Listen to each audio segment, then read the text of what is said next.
Cuando uno habla de escritura y de literatura, tiene que referirse, por cierto, a identidad, tiene que también tener el concepto de territorio y tiene que básicamente, de una u otra manera, asociar, ¿no es cierto?, territorio, historia, memoria.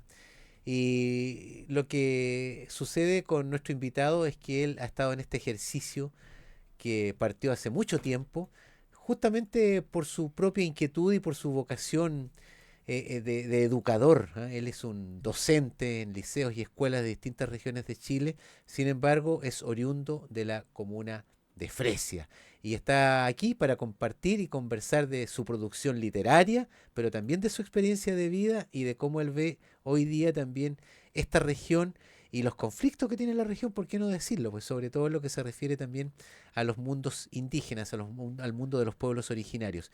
Estamos con José Purralef Huilitraro, a quien saludamos a esta hora. ¿Cómo está, José? Bienvenido a nuestro primer café de cooperativa. Muy bien, gracias por la invitación y bueno, trataremos de responder a tus inquietudes, tus preguntas, en fin. Muchas gracias por venir, por hacer un tiempo. Nosotros supimos a partir, ¿no es cierto?, de publicaciones, presentaciones de textos, porque José Purralef Huilitraro ha estado comprometido profundamente con los temas de la memoria y la verdad. Y es un hombre que, ya decíamos, tiene un tiempo largo porque ha ejercido la docencia, ha sido 20 años, fue supervisor pedagógico del Ministerio de Educación de Chile del 2003 al 2022. Estudió un doctorado en educación en Sevilla, en España. Ha recorrido el mundo, principalmente Europa y América, vinculándose y colaborando con comunidades indígenas. Contemos un poquito más de la biografía, José, para que nos conozca. Usted es de Fresia, oriundo de Fresia, estudió ahí. Esa es su patria, diría Jorge Telier. La patria chica, la infancia. Sí, justamente, y después de estar en más o menos 40 años fuera por temas de trabajo, etcétera, volví en 2018 porque gané un concurso dentro del Ministerio de Educación para trabajar aquí en la zona. Y En me su zona. interesaba mucho. Y yo soy de la zona de Fresia, específicamente de Rinconada, que queda ahí al lado de la cordillera del Sarao. Ah, está a los Entonces, pies de la cordillera del Salado. correcto, Vertiente oriental, sí, al ¿cierto? oeste del río Yico, el oeste Perfecto, al sur, oeste. digamos. Ya. Y bueno, nací en el campo, mis hermanos, ¿Familia numerosa, José? todos, sí, todos nacimos en el campo, excepto mi hermano menor que nació en Fresia, en el hospital. Bien.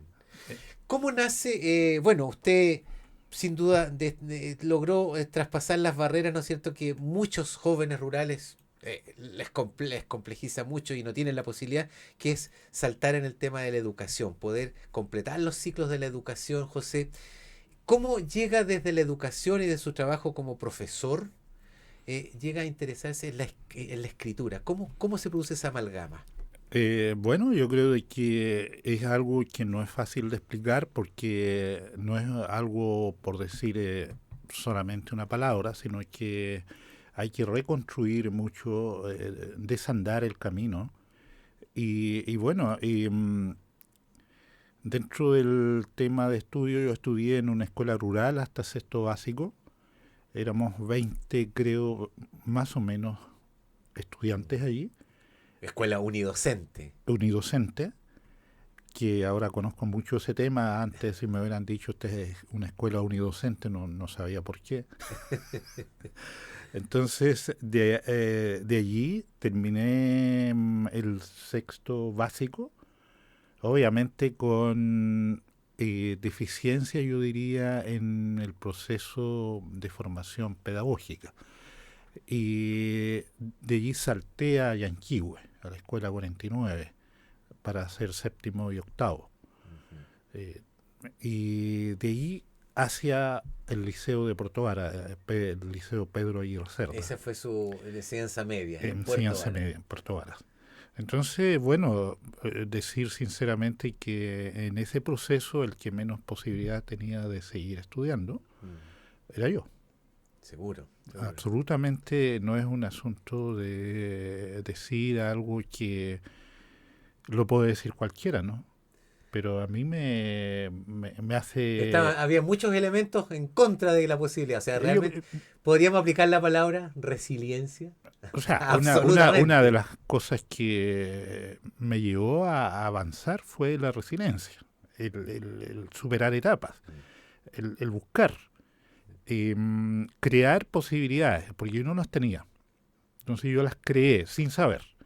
Ahora, yendo hacia el pasado, puedo decir que efectivamente yo creé sin saberlo, reitero, Mm, esas posibilidades.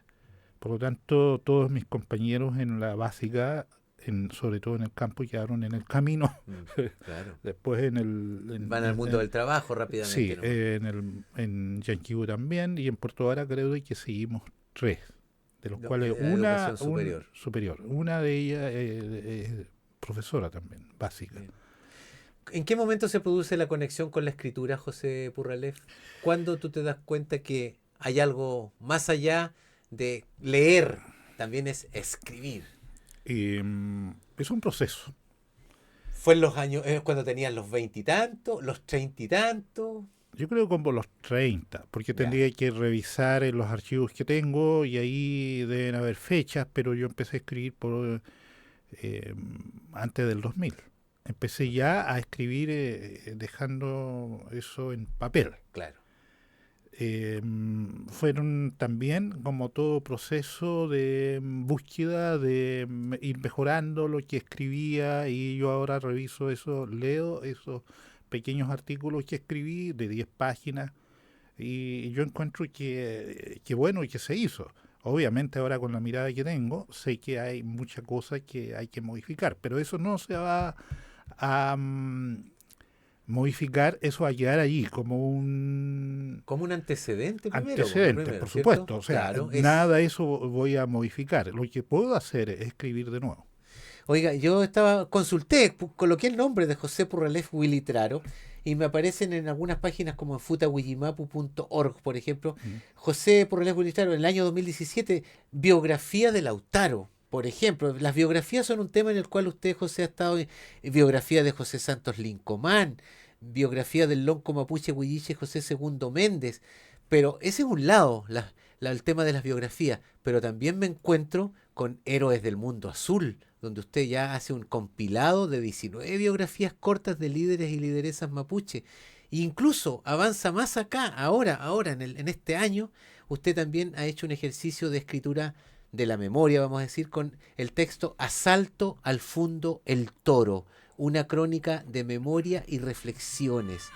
Fundo El Toro, lo que tiene que ver, ¿no es cierto?, con aquellos acontecimientos vinculados hace 50 años atrás, esencialmente, a unos dramáticos acontecimientos que tienen que ver con vulneración de la vida, con pérdida de vida de personas.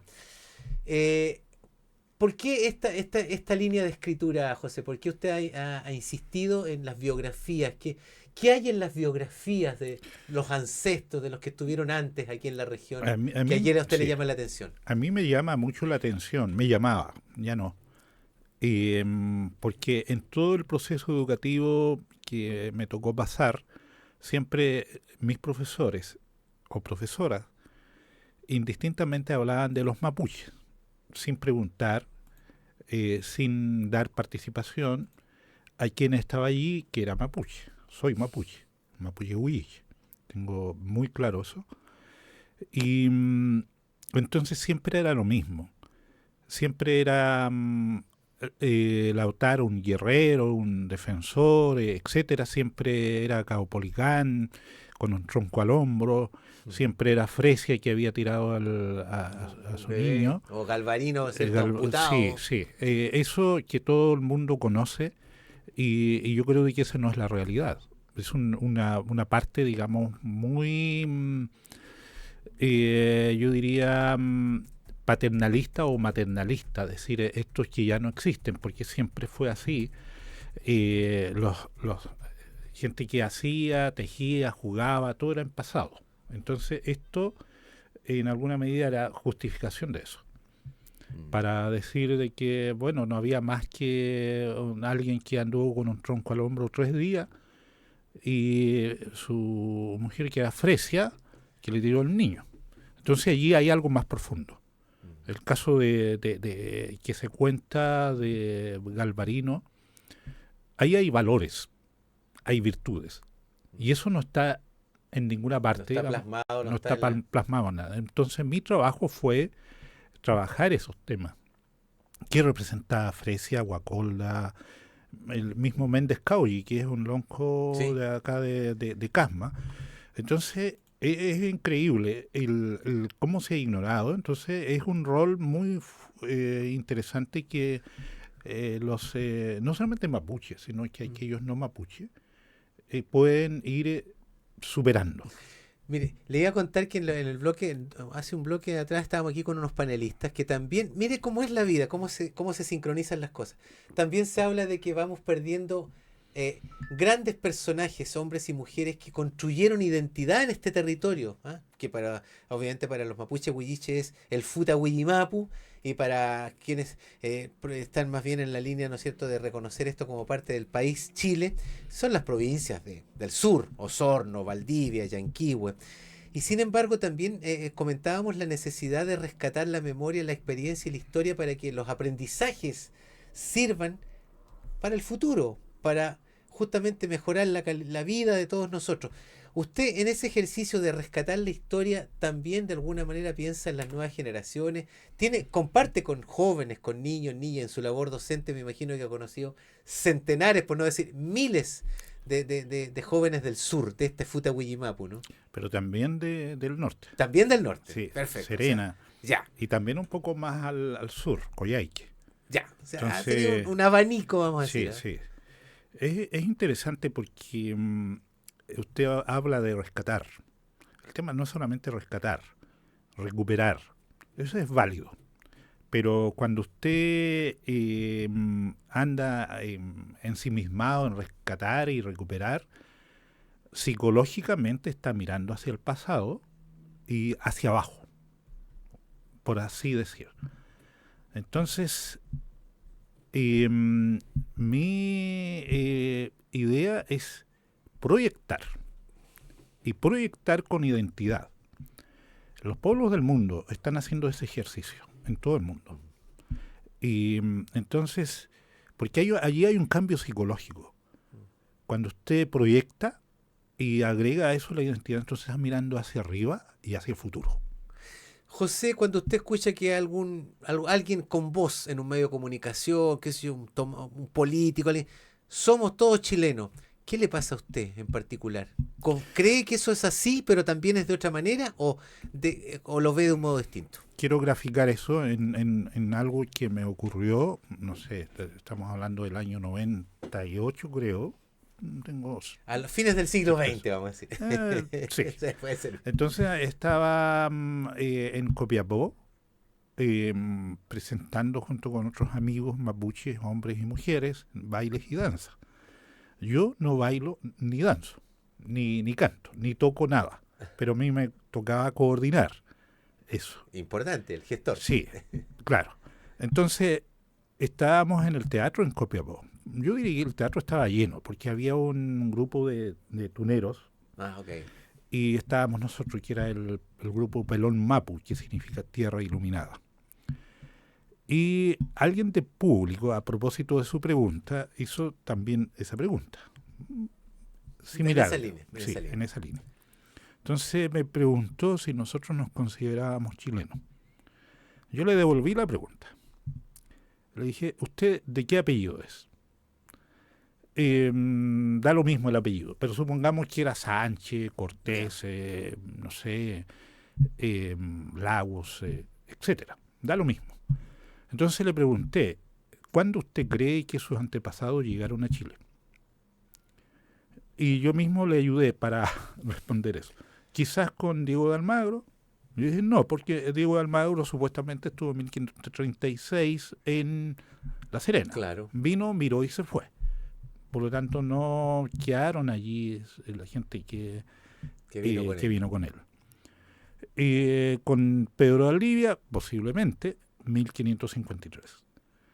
Entonces, eso sumado a ese momento, supongamos que eran 500 años. Yo le dije, mis antepasados están allí de acuerdo a Monteverde, que está muy cerca, y Pilauco en Osorno, tienen 14, 15 mil años. Entonces, 500 años no contra, sino Comparado, comparado contrastado, sí. con 14 mil o 500 mil años. Le dije, usted no tiene ningún derecho a preguntarme a mí si yo soy chileno o no. Y le dije, la raíz más profunda, no solamente de Chile, de Argentina, país al cual me ha tocado recorrer bastante, su raíz más profunda es mapuche, uno de los pueblos indígenas, porque Chile tiene 9 pueblos indígenas en ese momento reconocidos. Y Argentina tiene otro tanto. Yo he trabajado con los Mocoví, con los Huichí y se me escapa el otro nombre, los Com, en el Chaco argentino. En el norte. Sí, en Sí. el norte. Entonces ese fue mi respuesta. Bien.